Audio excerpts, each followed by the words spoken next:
Hey everybody, welcome to What's Up Wednesday and Happy New Year. I know we say it every year, but it's hard to believe we've made another lap around the sun and it is now 2023. It's exciting. We have probably all have a lot of good things ahead of us, probably some challenges in the year ahead, but now we get to turn a new page and we have a fresh start. So the last couple weeks, I kind of presented this idea of setting goals. It's a good exercise to go through this time of year. And we also discussed as part of goal setting that goals need to be measurable and they need to have milestones and timelines. And the other day I was in the gym on the New Year's Day holiday, which was on the 2nd, and I have never in my life seen as many people, resolutioners is what we generally call them. We joke about it because they're there for maybe a week and then they're gone. But I've never seen as many as I saw on Monday in the gym.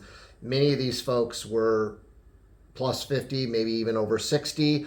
And here's the thing about it. When I look back at what we talked about in setting goals, they had an idea that they were maybe going to get into a little bit better shape or become more physically active. And their way to accomplish that was to go to the health club.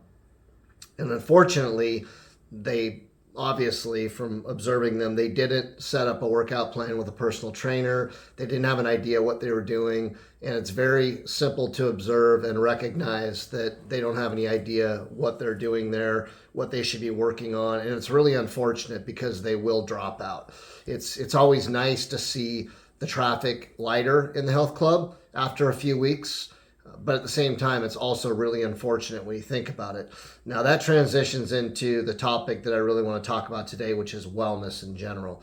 Now, of the 12 most industrialized, technologically advanced countries in the world, countries such as the US, Germany, France, the UK, and more, of the 12 most industrialized, on average, Americans spend 3 times as much on healthcare, and we have the lowest life expectancy of all of those countries. Think about that for a minute.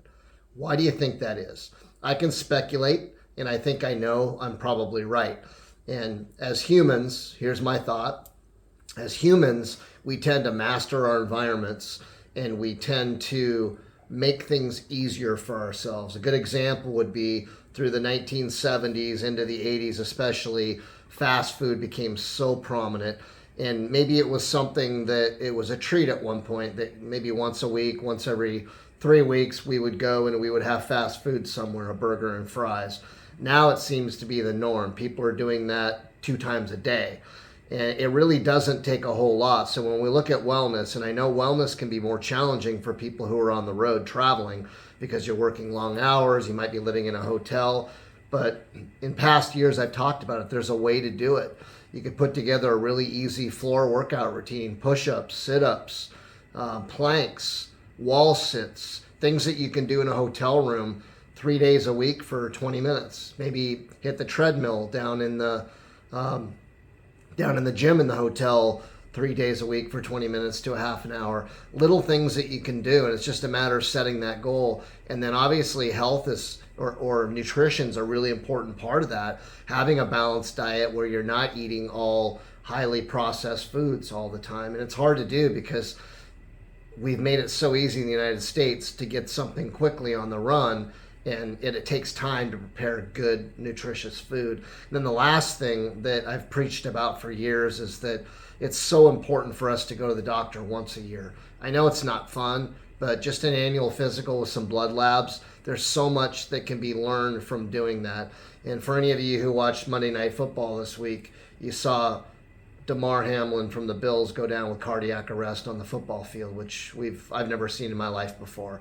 And many of the signs of heart disease and things like that are very detectable through blood pressure testing and annual labs. Labs will tell you cholesterol, blood sugar levels, things like that. So there's so much that's preventable. And now that we're turning that new page, we're starting a new year, it's a good time to think about these things. And again, it's a 3-piece, it's 3-tiered.